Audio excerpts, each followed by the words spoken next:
Jubilee Hills BRS MLA Maganti Gopinath కన్నుమూశారు. గత కొన్ని రోజులుగా తీవ్ర అనారోగ్యంతో బాధపడుతున్న ఆయన ఉదయం 5:45 తుది శ్వాస విడిచారు. గురువారం సాయంత్రం తీవ్రమైన ఛాతీ నొప్పితో బాధపడిన గోపీనాథ్ను కుటుంబ సభ్యులు గచ్చిబౌలిలోని ఏఐజీ దవాఖానకు తరలించారు. అప్పటి నుంచి హాస్పిటల్లోనే చికిత్స పొందుతున్నారు. కార్డియాక్ అరెస్ట్ కావడం, సిపిఆర్తో తిరిగి గుండె కొట్టుకోవడంతో పాటు నాడి సాధారణ స్థితికి వచ్చిన అపస్మారక స్థితి నుంచి ఆయన బయటపడలేదు. పరిస్థితి విషమించడంతో ఉదయం కన్నుమూశారు. పార్థివ దేహాన్ని మాదాపూర్లోని ఆయన నివాసానికి తరలించారు. కేటీఆర్తో పాటు పలువురు బీఆర్ఎస్ నాయకులు మాగంటి పార్థివ దేహానికి నివాళులర్పించారు. మరి కాసేపట్లో బీఆర్ఎస్ అధినేత కేసీఆర్ మాగంటి నివాసానికి చేరుకుంటారు. మాగంటి పార్థివ దేహానికి నివాళులర్పిస్తారు. మాగంటి కుటుంబ సభ్యులను ఓదారుస్తారు. అటు అధికారిక లాంఛనాలతో మాగంటి అంత్యక్రియలు నిర్వహించాలని ప్రభుత్వం నిర్ణయించింది.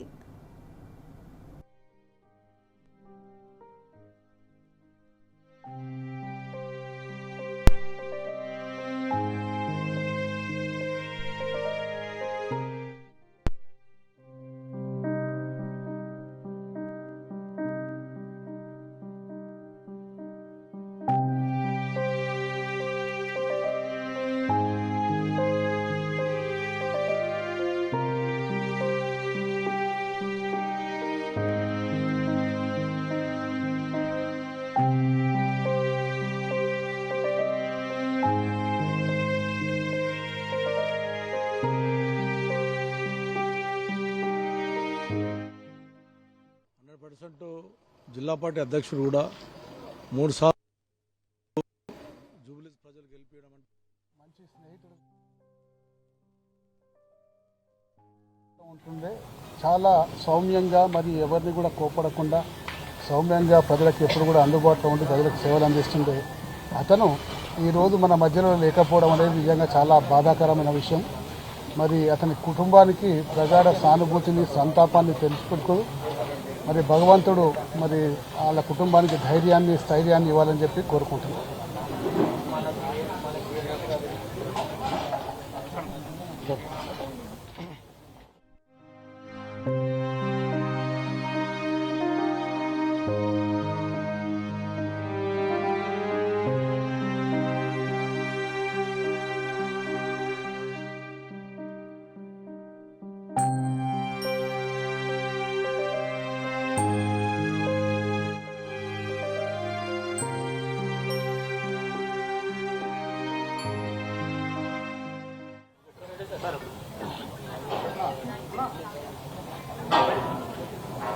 అందరికీ నమస్కారం. మాగంటి గోపీనాథ్ గారి మరణం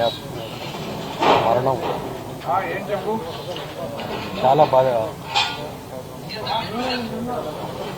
పడాల్సిన అవసరం వచ్చింది. గత 25 సంవత్సరాల నుంచి మాగంటి గోపీనాథ్ గారితో గత 10 సంవత్సరాల నుంచి ఆ రోజున నుంచి ఈ రోజు వరకు కూడా కలిసి పనిచేయటం జరిగింది. మాగంటి గోపీనాథ్ గారు ప్రజల మనిషి. బడుగు బలహీన వర్గాలకి ఎప్పుడు అండకుండుకుంటూ కంటిన్యూగా 3 సార్లు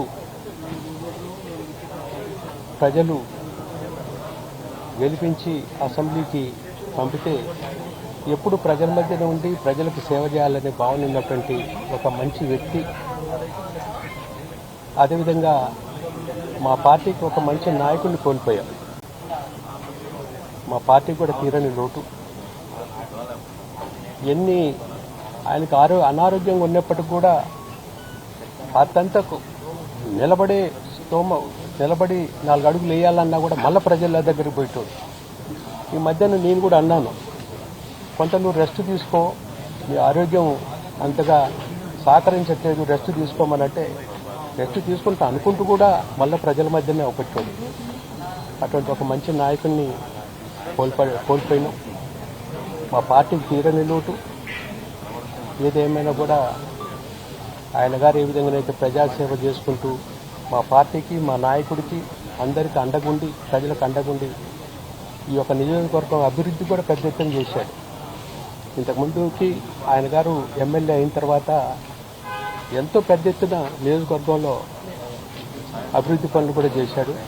అందుకని ఎప్పుడు చిరస్థాయిగా ఈ యొక్క నియోజకవర్గ ప్రజా గుండెల్లో ఉన్నటువంటి ఒక మంచి నాయకుడిని కోల్పోయాం. మంచి మిత్రుడిని నేను పర్సనల్గా కోల్పోయినా. ఆ రోజున తెలుగుదేశం లేపటి నుంచి కూడా మేము కలిసిమెలిసి ఎన్నో కార్యక్రమాలు ఎన్నో ఇందులో ముందుంటున్నాం. ఒక మంచి మిత్రుని కోల్పోయిన వారి ఆత్మకి శాంతి కలగాలని భగవంతుని కోరుకుంటున్నాం.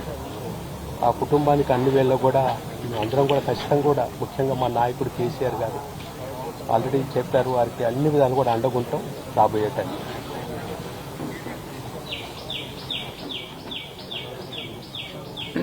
జూబ్లీహిల్స్ ఎమ్మెల్యే మాగంటి గోపినాథ్ గారి మరణము కాన్ఫరెన్స్కి కాకుండా రాష్ట్ర వ్యాప్తంగా కూడా ప్రతి ఒక్కరికి చిరస్థాయిగా తెలిసిపోయిన విషయం ఇది.